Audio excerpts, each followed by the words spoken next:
So when we are coming into this transformation, and now we understand there is another way, because you look at other people, some are happy, some are dealing with same life circumstances that you have dealt with in a completely different way. For them, maybe COVID is the best thing that happened, and for somebody else, it's the worst thing that ever happened. Somebody might go through an illness and say, taught me so much. Now I am a better person. I take care of myself so much better. And somebody went through an illness and said, why did it happen to me? I didn't deserve it. And just calling in the next step of deterioration. So you can see, why is the mind wired in one place to evolve and transform, and other places to decay, creating negative circumstances for yourself. In both cases, it is the mind. So why transformation takes so long? Let's see, those who I've worked with, you already know that you took your life apart in the 10 sessions intensive. You kind of understand what are your beliefs, what are your traps, why is the mind going to certain triggers, why is the mind acting certain ways. You already know yourself a little bit better because you had the 10 weeks intensive. What happens, what I found the most common mistake people make in the transformational path is, once they understand how the mind works, so you understand this is where I'm at and this is what I need to take myself out of here. So it's meditation, affirmation, giving yourself more love, accepting, forgiving, whatever there is. You got yourself to this elevated place and you feel better. Now, what does the mind does? Oh, I feel better. That's great. It's so good. You create a story around it. I want to stay here forever. You're starting to hold on to this place of wonderful elevation, feel great. Life happens. Something triggers the old pattern. You're spiraling down. What happens? That's the point when you go backwards. That's the point when you start judging, criticizing, and now you're creating a gap. But I was there already. Why am I here? Why am I experiencing this again? That's where the yo-yo starts. And the mind, what does the mind does? The mind is fishing for stories all the time. The mind wants you to keep you active in the story, in the circumstances. There's the circumstances and the story that you create around it, good or bad. The mind does exactly what it's supposed to do. Let's see why it does it. We talked about the ego, and unfortunately, we don't fully understand, people don't fully understand what is an ego. An ego is not something that is bad.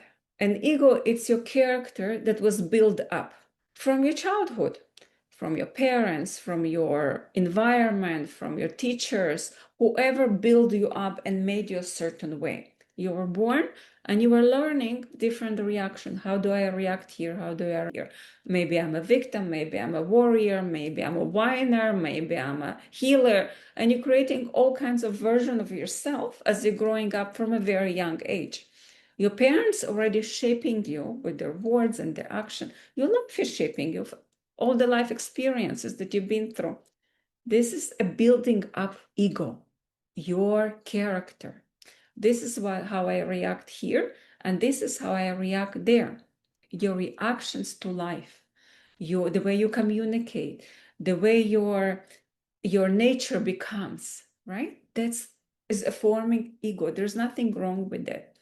At some point, you start to understand that the way I was built or the way I'm reacting is harming me, not helping me. But for many years, generation, lifetimes, we were programmed to react. If somebody offends you, you either get upset or you offend them back.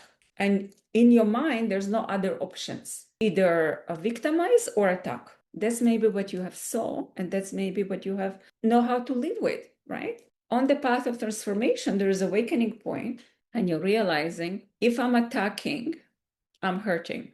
If I'm victimizing, I'm hurting.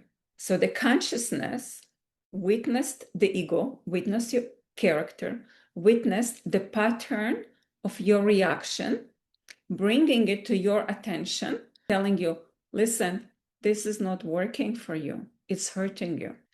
That's when the mind starts to cooperate with consciousness, it goes, oh, it can go into argument with consciousness.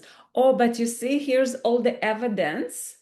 They said this, they said that, I should do this, I should do that. The mind can go into all the evidence and the proof why you should be behaving certain way, whether victimizing or attacking. But the consciousness says, look for another way. Maybe there is something else is there. The mind wants to learn. It wants to expand. It wants to explore. But the mind also wants to stay in an old pattern. It's scary for the mind to change this ego that's been built for so many years because you used to reacting in certain ways for a lifetime. And now consciousness comes in, drops a new penny and says, try that. There is the desire to try something new, and there is the fear, what I'm going to let go of all this guilt, victimhood, and attacking that I've been building up for so many years. Are you trying to tell me that I've been wrong all this time?